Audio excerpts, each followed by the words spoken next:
What is up everyone, Movie Whalen back again with another end of month vlog. This is just me talking about all the movies and TV shows that I watched in April 2021. I look forward to the end of the month to do these videos. They're my favourite videos to make. I love watching other people do this, but I just love giving my brief thoughts and my mini reviews on all these different titles. Now some of these are streamed, some of them are on Blu-ray, and next month I'll be saying some of them were in the cinema. Behold, the cinemas are back. I can't wait for that. But let's just get into the first thing that I watched. And by the way, some of these Blu-rays here, I've been trying to get through my collection, and some of them were like really cheap movies that I bought years ago. I'm trying to whittle my collection down to basically watched everything. I'm just buying movies now that I've seen because I want to get that down. I don't want any unwatched movies in my collection, if you get me. So some of these aren't the best titles, but there is some good titles here.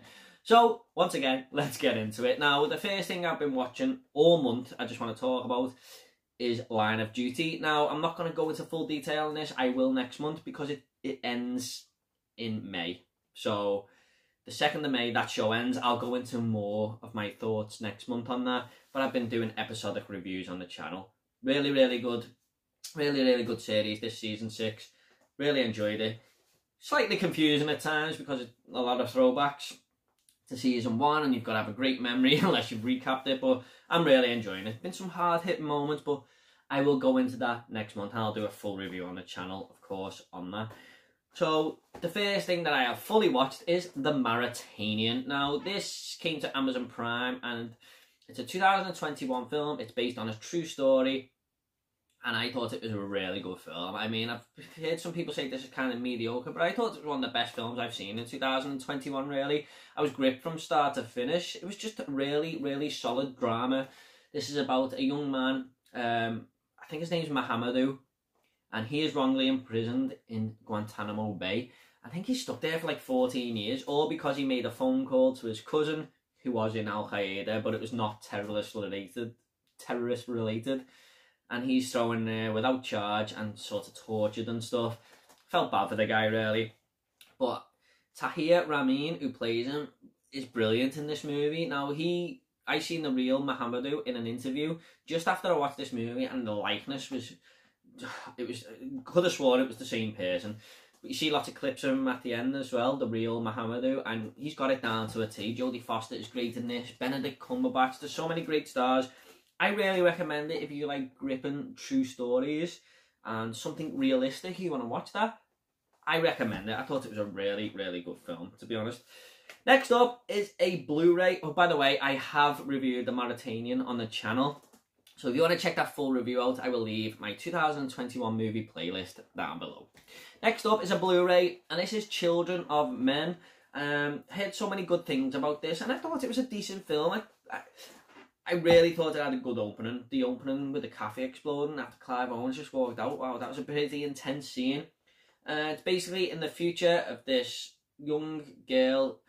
Women have become infertile, so none of them can have babies at all. But Clive Owen comes across this one girl who is actually pregnant, and all these people are after.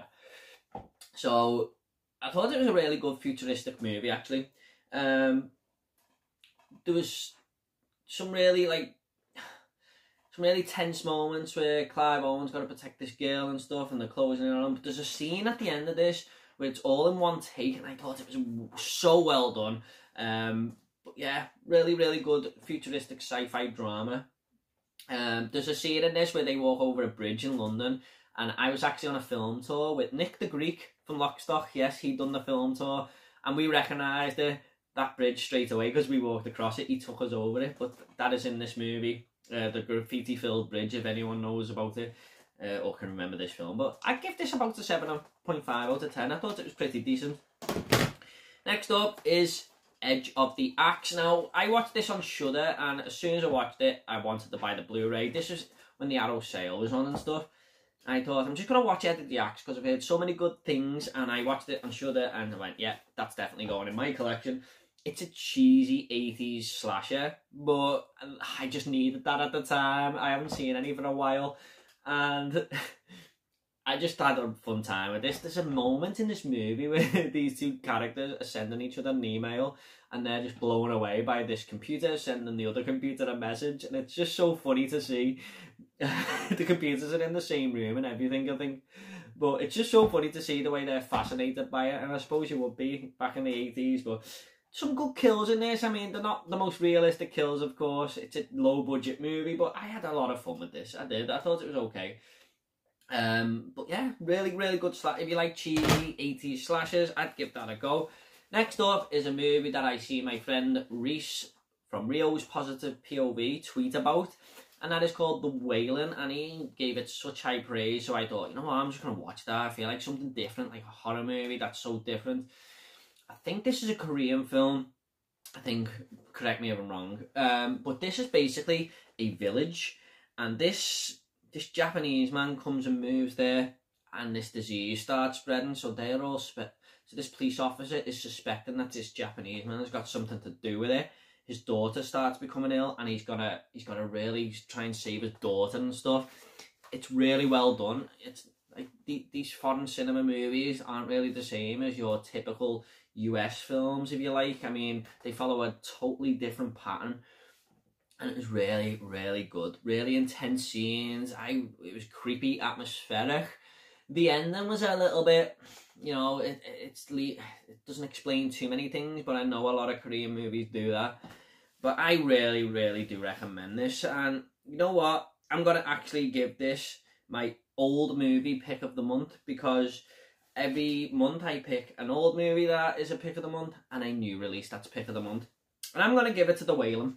Yeah, I give it a 4 out of 5 on Letterboxd. I thought it was a great film. Highly recommend it. It's on Amazon Prime if you want to check it out. But I don't want to say too much about it because it will give it away. So that is my old release pick of the month. I need to come up with a better title for that. Next up is The Power. This is a Shudder original. This is a British film about this nurse who starts in this... She starts in this hospital in the 70s, and it's a really creepy, dull, dreary looking hospital. It's creepy as hell. And that night she's asked to work while a miners' strike is going on, so all the power is cut in the hospital, like this dark, so all the lights are out in the hospital, and she has to work with like 3 other nurses, and strange things start to happen. Now, I thought this was a really, really good film for about halfway. The filmmaking was excellent and stuff, and then it just goes into stupid territory for me. But I have done a full review on The Power if you want to check it out down below. But I was expecting a little bit more from this. Unfortunately, I never got it.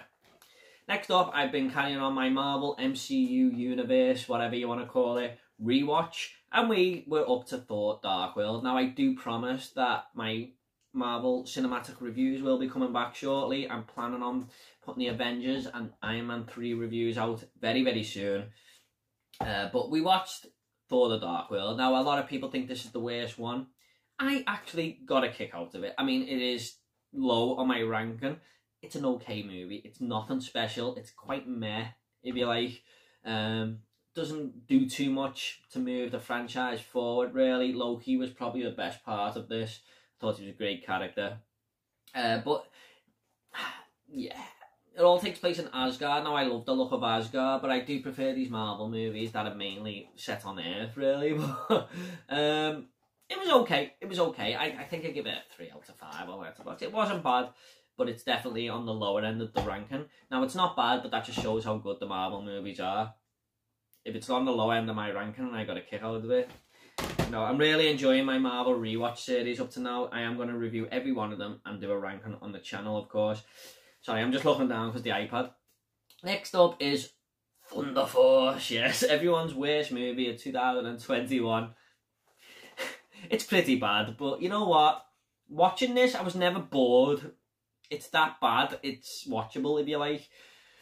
Melissa McCarthy is annoying as hell in this. I can take it or leave her, but in this movie, if you're not a Melissa McCarthy fan, you're not going to like this film because she is at her absolute worst here. She's trying so hard with these jokes and they're just not coming off.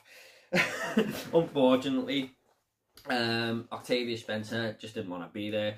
And Jason Bateman's in this film and he's half a crab. So he's got these pincers for hands and stuff. It's really stupid. It's one of the worst superhero movies I've ever seen. But like I said, if you want to hear my full thoughts on that, that will be down below. Next up is The Walk. Now, I've had this in my collection for quite some time. My friend Jack's always telling me to watch this, and I finally got round to it. Another true story, or I've heard they did change a few things from the main guy who was involved in this, but basically, Joseph Gordon-Levitt, who we don't see anymore, I wish we did. Basically, he's got this dream. He's like a rope walker, if you like. I think that's what the name is. Or they walk on balance ropes.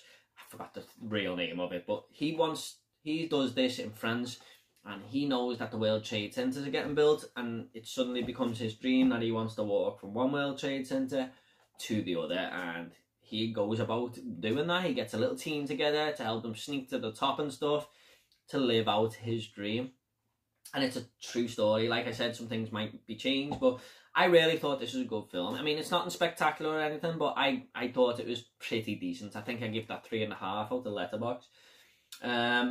But I think this is worth a watch if you like nice dramas. And it's a nice movie. It's a feel-good film if you like. But next up, we've got one of them sort of mediocre movies I was talking about that I've got in my collection. And that is From Paris with Love. And you know what? The story here was really bad. I seen the ending coming a mile off. And this guy, Jonathan Rhys Meyers, wasn't really doing it for me at all. John Travolta saves this film. He is just having the time of his life. He's this kick-ass action star. I mean, you don't mess with him. I think his name's Charlie in this movie. He saved this film for me because I just thought every time he was on screen, I was having a good time. Now, I thought this was going to be absolutely terrible, but it wasn't. I don't think it was a terrible film or anything. I give it 2.5 on Letterboxd. But John Travolta is definitely the best part of this film. Some really crazy scenes that he's involved in. I mean, he's in a restaurant and he just starts taking everyone out at one point. Next up is another Blu-ray that I've had in my collection for a while, and that is Silver Linings Playbook. Bradley Cooper and Jennifer Lawrence play these two characters with mental health issues, really. I can't quite remember the full name of what's up with them, but it's a romantic comedy, like it says there. Basically, Bradley Cooper's trying to win his wife back, and Jennifer Lawrence comes into his life to try and help him out and stuff. But she's... I can't explain it. Bradley Cooper just keeps pushing her away, and she's sort of interested in him, but she says she'll help him out if he comes and does this dance with her, because her dream is to like do this dance off in this ballroom. There's not too much to it, I mean, but it plays out really well if you like. It's hard to explain the full gist of the movie. Robert De Niro's in there as well, and you know what's funny? Robert De Niro is always criticising Bradley Cooper in this, but he's got like OCD issues as well, but I don't think he realises it because he needs Bradley Cooper in the room because he believes his team won't win if Bradley Cooper's not in the room and stuff like that. I mean, everyone has bits of OCD, but Robert De Niro is to the extreme in this, and I don't think he quite realises it himself. So it plays on mental health throughout the whole film. That's like the theme of the movie, if you like. But I thought this was really good. I really enjoyed it. The acting from Jennifer Lawrence and Bradley Cooper is unbelievable in this. They are brilliant in this movie. Just really, really good. I don't know if, yes, winner of Oscar in a leading role, fully deserved, and if you ask me, but yeah, really, really good film. I really recommend that. Next up is a trilogy set. Now, this is Urban Legend. Now, I have done a full unboxing of this on the channel. If you want to see that in detail, I'll leave it down below. But the first movie we watched, of course, was Urban Legend. Now, I've heard a lot of people say this is a really good slasher. I just thought it had a ton of problems. I mean, these aren't the best movies. There's just so many horror cliches in here. There's some okay kills, actually, but I mean, some of the main actress was really bad. I thought there was just nothing to her. It was nice to see Robert Englund and Brad Dourif in the same movie, Chucky and Freddy. That was good. But there's so many things that bug me in this movie. Like, some character is sort of stabbed at the end, and you think they're going to stay with it till the ambulance comes, and then they just go, and they say, don't worry, she'll be fine when the ambulance gets there. It's like, this character they care about. Why didn't you just wait with it? It's just so many baffling decisions in this, but some of the kills are decent. Jared Leto is by far the best actor in here. All the others are really really mediocre actors. I mean, there's some cringy dialogue and quotes and stuff, but watchable. But I didn't love it. It's watchable though. That's about it. Next up, we watched Urban Legends Final Cut. Now, I thought this was going to be absolutely awful, and it is. I'd say Urban Legend 1 is better, but there's some moments in this I liked. But again, it's just plagued by the same problems of unrealistic scenarios, you know, just bad acting, really. Yeah, I mean, there's this guy who plays two characters, but he's meant to be the twin brother, but you can just tell it's the same guy. The killer didn't look great in this. I mean, he's got some fencing mask on and stuff like that. He looked terrible. But it had a great opening scene. I was like, whoa, this is quite good. And then it turns out to be like they're making a movie. So like a dream sequence, if you like. Or sort of like a dream sequence. Yeah. Next up is Urban Legends Bloody Mary. Now, this is definitely the more low budget of the three, but at least this one tried to give a good story and stuff, but it does fail miserably in places. But I'd probably give this one the more credit out of the three because, like I said, low budget and it's straight to VOD and stuff like that. I thought it was okay. The three of them were watchable. They were watchable, but I had to get this set anyway. I just had to get it. It's a limited edition. So, yeah, I was going to do a full horror revisited episodes on these, but I don't know, maybe one day I'll go back and revisit them. But now, because I'm doing my Marvel Cinematic Universe reviews, I think I might just put that on hold for a bit. Next up is Captain America and the Winter Soldier. Now, everyone's favourite Marvel movie. I really thought this was a fantastic film. I really did. I thought it was great. The Winter Soldier in this is kick-ass, he really is. I mean, we all know now is Bucky Barnes, obviously one of the main characters, but in this he is so extreme, oh my god. But everyone says this is a political thriller. I don't know, I thought it was more of a brilliant action film myself. The opening scene is great on the boat. Scarlett Johansson is excellent again. Chris Evans really grew on me in the role of Captain America. I didn't care for him too much in the first one, but he was brilliant. So many good scenes, especially when the Winter Soldier turns up on the motorway and stuff like that, with Anthony Mackie helping out. This just introduces us to Anthony Mackie. I thought he was great. I thought it was funny at the start with Chris Evans just lapping him so many times because he's a super soldier and stuff. But yeah, Samuel L. Jackson is in this one more than any other really Marvel movie up to now. So many good moments in this film. I thought it was great. Just a really good action film, and it's very, very high on my Marvel ranking. You'll have to wait and see till I do my Marvel ranking, but I really enjoyed it. I was looking forward to this one more than any other Marvel film because of how much love it gets, and I was just okay with it when I first watched it, but I appreciate it so much more now. It's a great movie, it really is. Next up is The Falcon and the Winter Soldier. Yes, I finally finished it on Disney+. Been watching it every week. And I thought it was an okay show. I mean, it does, you know, have a lot of comparisons to this film. You know, it's sort of a sequel to that, if you like, but no, I can't quite explain it. But it's got a lot of elements from the Winter Soldier in there. I don't think it was as good as WandaVision, but it opened with two great episodes, two really action-packed episodes that could have been a film. And then it just started to steady a little bit, and then it had a good last episode. But I really do think that this could be been put into a 2.5-hour movie myself. But my favourite part of this show was the new Captain America guy. I think his name was John, but I forgot his full name. He was a really interesting character and everyone hated him, but I every time he was in it, I thought that was when the show was at its more interesting parts. And I really grew to him as a character. I hope we see more of him in Marvel MCU, and I think we will. So, Falcon and the Winter Soldier, I was planning on doing a review. I still might, I don't know yet, but decent show. I'm looking forward to Loki, the next Marvel show on Disney+. Next up is Mortal Kombat. Now, before I get into this, I just want to say a big thank you and a big shout out to Rob from Robert Fett's Bounty. Now, he made me this mask,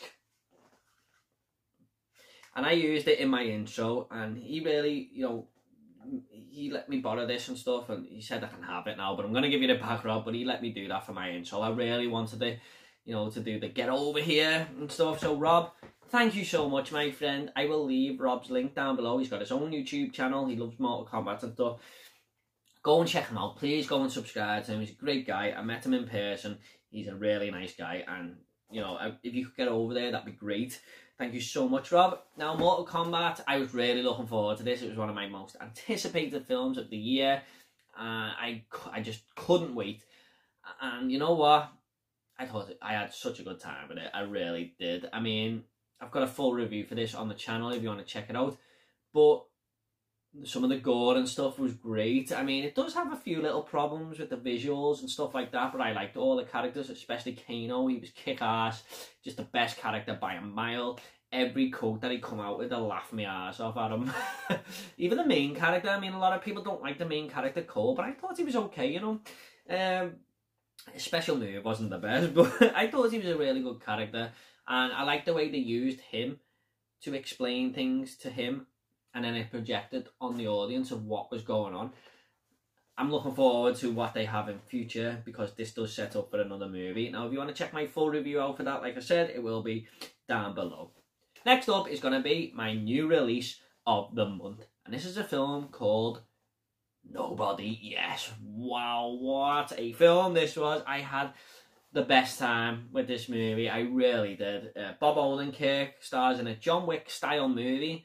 I mean, the casting of Bob Odenkirk is genius, because you don't expect what this guy is capable of in a million years.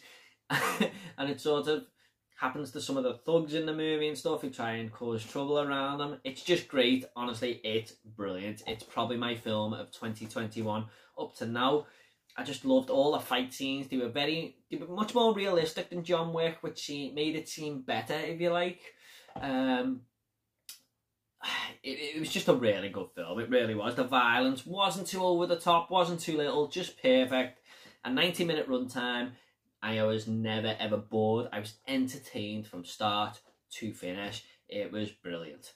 And I've got a full review for that down below if you want to check it out. But that is my new release of the month, and that is Nobody. Next up is quite a worse action movie by a considerable amount.